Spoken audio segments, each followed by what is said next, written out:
আজকে আমরা কিছু গুরুত্বপূর্ণ বিষয় নিয়ে কথা বলবো ইনশাআল্লাহ তাআলা। আমি আলোচনা শুরু করতে চাই পবিত্র কোরআনুল কারীমের সূরাতুল আলে ইমরান এর 102 নম্বর আয়াত থেকে। আল্লাহ রাব্বুল আলামিন অত্র আয়াতে বলেছেন, বা'দা আউযু বিল্লাহি মিনাশ শাইতানির রাজীম। আল্লাহ রাব্বুল আলামিন বলছেন, ইয়া আইয়ুহাল্লাযীনা আমানু, হে মুমিনগণ, তোমরা যারা ঈমান এনেছো, ইত্তাকুল্লাহ, তোমরা আল্লাহকে ভয় করো, ওয়ালা তামুতুন্না ইল্লা ওয়া আনতুম মুসলিমুন। এর আগে আল্লাহ পাক বলছেন হাক্কা তুকাতিহ, ভয় করার মতো করে ভয় করো, ওয়ালা তামুতুন্না ইল্লা ওয়া আনতুম মুসলিমুন, পরিপূর্ণ মুসলিম না হয়ে কেউ মৃত্যুবরণ করো না। আল্লাহ পাক এখানে মুমিনদেরকে বলছেন, ইয়া আইয়ুহাল্লাযীনা আমানু, হে মুমিনগণ। কারা মুমিন? উত্তর পেতে হলে চলে যেতে হবে হাদিসে জিবরিলে। কোন হাদিস? হাদিসে জিবরিল, সহিহ মুসলিম হাদিস নাম্বার 9, মিশকাত হাদিস নাম্বার 2। রাসূলুল্লাহ সাল্লাল্লাহু আলাইহি ওয়াসাল্লাম মসজিদে বসে আছেন। এমন সময় একজন ব্যক্তি মসজিদে প্রবেশ করলেন। আমার কি ভাষা বুঝতে পারছেন? আচ্ছা, আমি চট্টগ্রামে গেলে বিপদ। চট্টগ্রাম, কক্সবাজার, সিলেট, আমি কোনো ভাষা বুঝি না। আমার ভাষা মানুষ বোঝে কিনা আমি তাও কনফিউজ থাকি। তো যাই হোক, আমি সরল বাংলায় বলার চেষ্টা করছি। আল্লাহ পাক বলছেন, হে মুমিনগণ। কারা মুমিন? উত্তর আছে হাদিসে জিবরিলের মধ্যে। জিবরাইল আলাইহিস সালাম মানুষের রূপ ধরে মসজিদ নববীর মধ্যে আসলেন এবং সাহাবীদের সামনেই আসলেন। সাহাবীদের সামনে মানুষের রূপ ধরে জিবরাইল আলাইহিস সালাম এই একবারই এসেছেন, ইতিহাসে একবার। এসে নবী সাল্লাল্লাহু আলাইহি ওয়াসাল্লামকে জিজ্ঞাসা করছেন 4টা প্রশ্ন। কয়টা প্রশ্ন? 4টা। 1 নম্বর জিজ্ঞাসা করছেন, ইয়া মুহাম্মদ, বলবেন সাল্লাল্লাহু আলাইহি ওয়াসাল্লাম, হে মুহাম্মদ সাল্লাল্লাহু আলাইহি ওয়াসাল্লাম, আখবিরনি আনিল ইসলাম, আমাকে ইসলাম সম্পর্কে বলুন। নবী সাল্লাল্লাহু আলাইহি ওয়াসাল্লাম বলছেন, ইসলাম হচ্ছে আন তাশহাদা আল্লা ইলাহা ইল্লাল্লাহ ওয়া আন্না মুহাম্মাদান আবদুহু ওয়া রাসূলুহু। ইসলাম হচ্ছে এই সাক্ষ্য দেয়া যে আল্লাহ ছাড়া কোনো ইলাহ নেই এবং মুহাম্মদ সাল্লাল্লাহু আলাইহি ওয়াসাল্লাম আল্লাহর বান্দা এবং রাসূল। এটা হলো প্রথম, অর্থাৎ কালিমা লা ইলাহা ইল্লাল্লাহ। এর অর্থ হচ্ছে আল্লাহ ছাড়া আমি কারো বিধান মানতে পারবো না। কথা কি বোঝা যায়? আল্লাহ ছাড়া আমি কারো দাসত্ব করব না। আল্লাহ ছাড়া কেউ আমার রব নয়, কেউ আমার রিজিক দাতা নয়, কেউ আমার জীবন দাতা নয়, কেউ আমার মৃত্যু দাতা নয়, এমনকি আল্লাহ ছাড়া বিধান দেওয়ার মালিকও কেউ না। মুহাম্মদ রাসূলুল্লাহ, অর্থাৎ আল্লাহকে পাওয়ার জন্যে যে তরিকা, মুহাম্মদ সাল্লাল্লাহু আলাইহি ওয়াসাল্লামের পথ ও পদ্ধতি অনুসরণ করতে হবে। এই তরিকার বাইরে অন্য কোনো তরিকা ফলো করা যাবে না। হ্যাঁ, তবে তার তরিকা ফলো করা যাবে যার কথা এবং কাজ নবীর সাথে মিলে যায়, আলহামদুলিল্লাহ। যারটা মিলে না তারটা নেওয়া যাবে না। মুহাম্মদ রাসূলুল্লাহ মানে নিজের মন গড়া কোনো কাজ করা যাবে না। ইবাদত করার ক্ষেত্রে প্রত্যেকটা কাজ নবী সাল্লাল্লাহু আলাইহি ওয়াসাল্লামের সুন্নাত মোতাবেক করতে হবে। মুহাম্মদ রাসূলুল্লাহ সাল্লাল্লাহু আলাইহি ওয়াসাল্লাম।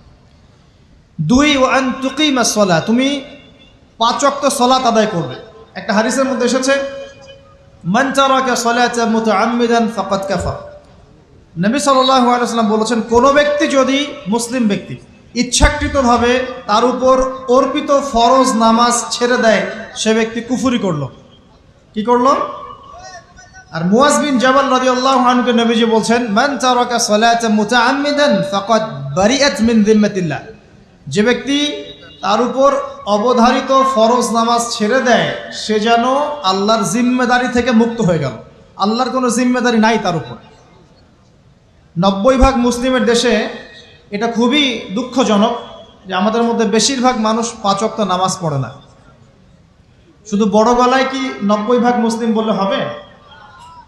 যখন 90% মুসলিমের দেশের 100% মুসলিম 5 ওয়াক্ত নামাজ পড়বে, ইসলাম এমনি এমনি প্রতিষ্ঠা হয়ে যাবে ইনশাআল্লাহ তাআলা। যখন মুসলিম কান্ট্রির বেশিরভাগ মানুষই নামাজি হবে, ইনশাআল্লাহ আল্লাহর জমিনে আল্লাহর দিন প্রতিষ্ঠা হয়ে যাবে ইনশাআল্লাহ। আমরা যদি নামাজ আদায় না করি, দিন কি প্রতিষ্ঠা হবে ভাই? আমরা তো আমাদের দেহের উপরেই দিনটা প্রতিষ্ঠা করতে পারলাম না। পরিবারে করব কিভাবে, সমাজে কিভাবে করব, আর বিশ্বে কিভাবে করব? তবে আলোচনার একটা উদ্দেশ্য বলে দিয়ে থাকি, আগেই বলে দেই, ইসলাম দিয়ে পৃথিবী শুরু হয়েছে, নবী দিয়ে সভ্যতা শুরু হয়েছে, ইসলাম দিয়েই পৃথিবী শেষ হবে, নবী দিয়েই সভ্যতা শেষ হবে ইনশাআল্লাহ। শুরু হয়েছে আদম আলাইহিস সালামকে দিয়ে এবং শেষ হবে ইনশাআল্লাহ তাআলা নবী ঈসা আলাইহিস সালামকে দিয়ে। এই কথাটা মাথায় রাখবেন। ইহুদিরা অপেক্ষা করে বসে আছে। কিসের অপেক্ষায় বসে আছে? সব ইহুদি না অবশ্য, যারা জালেম, জায়নিস্ট, বদ, এরা অপেক্ষা করে বসে আছে যে শেষ জামানায় তাদের একজন মাসিহ আসবে। কি আসবে? মাসিহ মানে ত্রাণকর্তা, উদ্ধারকর্তা। যেই মাসিহ আসলে পরে তারা সারা বিশ্বটাকে শাসন করবে এই জেরুজালেম থেকে। কোন জায়গা থেকে? নাম শুনছেন? কোন দিকে এটা? ইসরায়েল। আচ্ছা, ইসরায়েলের না, এটা ফিলিস্তিনের। কার? এই জায়গার মালিক কে? এই জায়গার মালিক আমরা। এটা আমাদের জায়গা।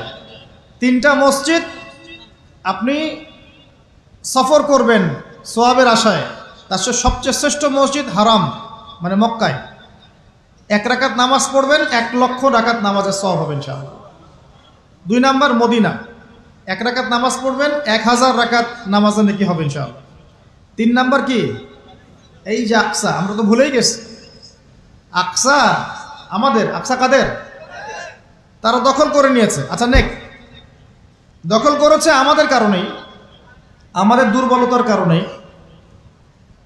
কিন্তু এই ভোগ দখল চূড়ান্ত হবে না, কারণ তারা অপেক্ষা করছে একজন মাসিহের জন্যে, যেই মাসিহ আসলে পরে তারা জেরুজালেম থেকে বিশ্ব শাসন করবে। এখন কিন্তু বিশ্বের বড় বড় ডিপার্টমেন্টগুলো ওরা শাসন করে। খেয়াল করেছেন কি? আপনি যে প্রযুক্তি ব্যবহার করেন এগুলোর চাবিকাঠি ওদের হাতে।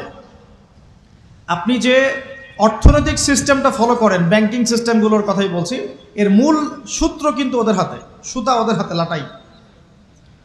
ইভেন আমরা যে পলিটিক্যাল সিস্টেমগুলো ফলো করি না, এগুলোর তন্ত্রমন্ত্র ওরাই দিয়েছে।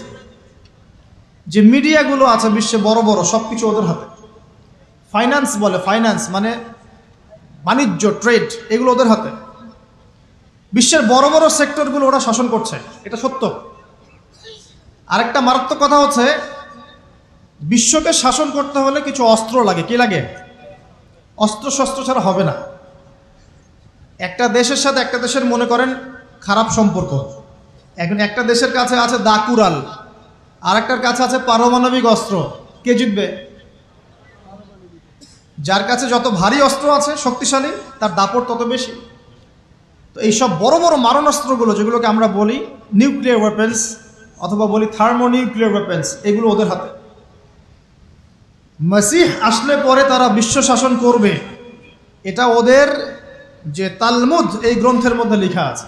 এবং তারা মনে করে যে এই দাজ্জালই হচ্ছে মাসিহ, তারা মনে করে। আর আমরা জানি হাদিস থেকে এই দাজ্জাল সত্যিকারের মাসিহ নয়। সত্যিকারের মাসিহ কে? ঈসা আলাইহিস সালাম। আল্লাহ পাক ঈসা আলাইহিস সালামের হাতে এই মিথ্যা মাসিহকে মেরে ফেলবেন প্যালেস্টাইনের বাবেলুদ নামক জায়গায়। কোন জায়গা? বাবেলুদ, হাদিসে বর্ণিত আছে। এবং তাকে মারার পরে নবী ঈসা আলাইহিস সালাম সেখান থেকে পুরো বিশ্বে আবারও ইসলামিক একটা খিলাফা কায়েম করবেন ইনশাআল্লাহ তাআলা। এটা হচ্ছে ইসলামের গন্তব্য, এটা হবেই। পৃথিবীর যত পরাশক্তিগুলো আছে এরা সবাই যদি ঐক্যবদ্ধ হয়ে যায় এবং এই ভবিষ্যৎবাণীটাকে মুছে ফেলতে চায়, কশ্চিনকালেও সফল হবে না ইনশাআল্লাহ। কারণ এটা বলেছেন কে? স্বয়ং আল্লাহ এবং তার রাসূল মুহাম্মদ সাল্লাল্লাহু আলাইহি ওয়াসাল্লাম। এটা আমাদের গন্তব্য, এটা সুসংবাদ দিয়ে শুরু করলাম। এখন আল্লাহ পাক আমাদেরকে বলছেন, হে মুমিনরা, তোমরা আল্লাহকে ভয় করো। ইমানদার কারা বোঝাতে গিয়ে হাদিসে জিবরিল আসছি। জিবরাইল আলাইহিস সালাম এসেছেন, জিজ্ঞাসা করছেন ইসলাম কাকে বলে। নবীজি বলছেন আগে কালিমা, তারপরে সালাত। তো সালাতের কথা বলতে গিয়ে ওখানে চলে গিয়েছিলাম। আমরা যদি ইসলামের বিজয় দেখতে চাই তাহলে সবাইকে 5 ওয়াক্ত নামাজ পড়তে হবে। রাজি আছেন তো? আজকে থেকে 5 ওয়াক্ত নামাজ ছাড়বেন? স্পেশালি যুবক ভাই যারা আছো, তোমাদের তারুণ্য আছে, রক্তের উদ্যম আছে, তোমরা চাইলে অনেক কিছুই করতে পারো। অনেক বার্ধক্যে উপনীত হওয়া মানুষ নামাজ পড়তে চায় কিন্তু পড়তে পারে না। তরুণদের কাছে আল্লাহ পাক সুযোগ দিয়েছেন। আর ইসলামের বিরোধী শক্তি যারা আছে তারা খুব ভালো করেই জানে কিন্তু